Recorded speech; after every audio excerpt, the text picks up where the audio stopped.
بسم اللہ الرحمن الرحیم الحمد للہ رب العالمین والصلاة والسلام علی اشرف الانبیاء والمرسلین نبینا محمد وعلی آلہ وصحبہ اجمعین اما بعد۔ معزز ناظرین، ہر مسلمان کی یہ خواہش ہے اور اس کی یہی آرزو و تمنا ہے کہ اللہ رب العالمین آخرت میں اسے جنت میں مقام عطا فرمائے، اور انسان ہر مسلمان اللہ رب العالمین کو راضی کرنے کے لیے، اس کو خوش کرنے کے لیے اپنے مقدور بھر اعمال صالحہ کی کوشش کرتا ہے،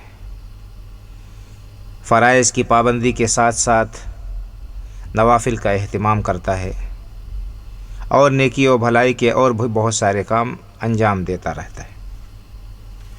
تو عزیزوں اور بزرگوں، معزز ناظرین، انسان کا کوئی بھی عمل جو وہ کرتا ہے اللہ رب العالمین کی بارگاہ میں قبول نہیں ہو سکتا، اور اسے اس پر اجر و ثواب نہیں مل سکتا جب تک کہ وہ دو بنیادی شرطیں اس کے اندر نہ پائی جائیں۔ اور وہ دو بنیادی شرطیں کیا ہیں؟ نمبر 1، اخلاص، کہ وہ عمل خالص اللہ رب العالمین کی رضامندی کے لیے کیا جائے، اسی کی خوشنودی کے لیے کیا جائے، اور کوئی دوسرا مقصد اس سے انسان کا نہ ہو۔ اور دوسری شرط یہ ہے کہ وہ عمل سنت رسول اللہ صلی اللہ علیہ وسلم کے مطابق ہو۔ انسان عمل کرتا ہے، اگر اس کا عمل اس کتاب و سنت کے مطابق نہیں ہے، رسول اللہ صلی اللہ علیہ وسلم کی لائی ہوئی شریعت کے مطابق نہیں ہے، تو اس کا عمل اس کے منہ پر مار دیا جائے گا۔ تو اخلاص اور متابعت الرسول صلی اللہ علیہ وسلم، اتباع رسول، یہ دو بنیادی شرطیں ہیں عمل کی قبولیت کے لیے۔ اور قرآن کریم میں اور احادیث مبارکہ میں اللہ رب العالمین نے اور اللہ کے رسول صلی اللہ علیہ وسلم نے ان کو جگہ جگہ بتایا ہے۔ قرآن کریم میں اللہ رب العالمین کا ارشاد ہے، فَمَنْ كَانَ يَرْجُو لِقَاءَ رَبِّهِ فَلْيَعْمَلْ عَمَلًا صَالِحًا وَلَا يُشْرِكْ بِعِبَادَةِ رَبِّهِ أَحَدًا۔ جو شخص اپنے رب سے ملاقات کی امید رکھتا ہو، اسے چاہیے کہ وہ عمل صالح کرے اور اپنے رب کے ساتھ اس کی عبادت میں کسی کو شریک نہ ٹھہرائے۔ تو عمل صالح اسی وقت ہوگا جب وہ سنت رسول کے مطابق ہوگا، اور شرک نہ کرے، یعنی خالص اللہ رب العالمین کے لیے وہ عمل ہو، ریاکاری نہ ہو، دکھاوا نہ ہو، شہرت طلبی نہ ہو، کوئی دنیاوی مفاد اور مقصد اس کے اندر نہ ہو۔ یہ دو شرطیں ہیں، جب تک یہ دونوں باتیں نہیں پائی جائیں گی، انسان کا عمل اللہ رب العالمین کی بارگاہ میں ہرگز قبول نہیں ہو سکتا۔ قرآن کریم میں اللہ رب العالمین نے ارشاد فرمایا کہ وَمَا أُمِرُوا إِلَّا لِيَعْبُدُوا اللَّهَ مُخْلِصِينَ لَهُ الدِّينَ۔ لوگوں کو نہیں حکم دیا گیا مگر اسی بات کا کہ وہ اللہ کے لیے، اللہ ہی کی عبادت کرے، اس کے لیے دین کو خالص کرتے ہوئے۔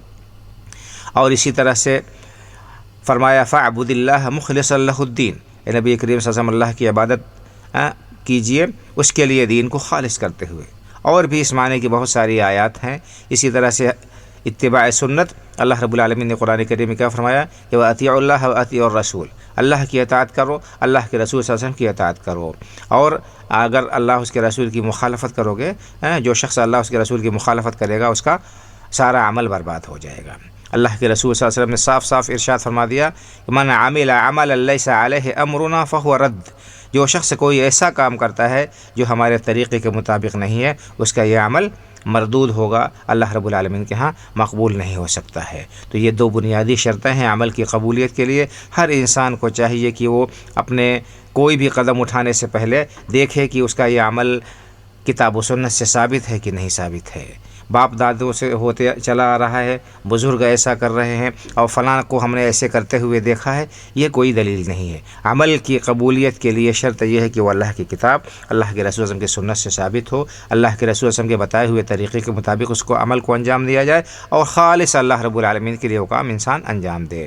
اللہ رب العالمین سے دعا ہے کہ اللہ تعالی ہمیں اخلاص کے ساتھ اللہ کے رسول صلی اللہ علیہ وسلم کی سنت کے مطابق، آپ کے بتائے ہوئے طریقے کے مطابق عمل کرنے کی توفیق عطا فرمائے، اور اللہ رب العالمین العالمین ہمارے چھوٹے بڑے تمام اعمال کو شرف قبولیت سے نوازتے ہوئے اس کا بہترین صلہ ہمیں عطا فرمائے. ہم سب کو اللہ رب العالمین اپنی رحمت اور مغفرت کے سائے میں رکھے اور جنت الفردوس میں ہم سب کا ٹھکانہ بنائے.